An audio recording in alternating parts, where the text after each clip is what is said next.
In spite of all the commotion about last weekend's commando raid, the administration refuses to call it a failure, and late this afternoon, President Nixon officially honored the men who participated in it. ABC's Stephen GEER has a report. At a White House ceremony, the President and the Defense Secretary emphasized the heroic aspects of the unsuccessful raid. Before presenting 4 medals, the Distinguished Service Medal, 2 Distinguished Service Crosses, and the Air Force Cross to 4 members of the commando team, Mr. Nixon described their exploits.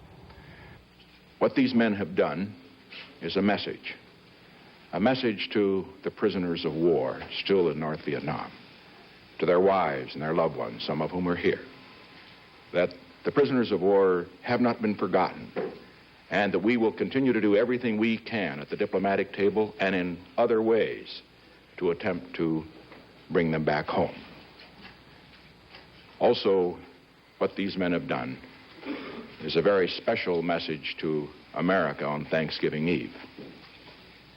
We can all be thankful tonight and tomorrow that America has produced such magnificent men.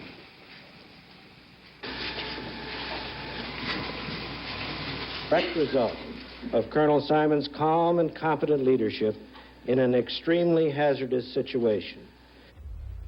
Sergeant First Class Adderly's extraordinary heroism was in keeping with the highest traditions of the United States Army and reflects great credit upon himself and the United States Army.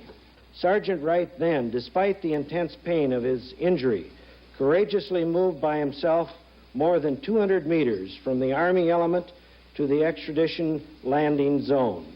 These actions reflect the great credit upon Sergeant Wright and the United States Air Force.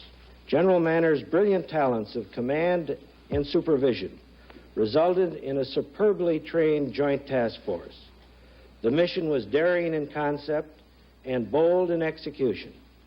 General Manor directed the operation from his command post with the highest degree of professionalism. Although the raid has become a controversial matter, there is no disagreement over the bravery of the men who conducted it. Stephen GEER, ABC News, Washington.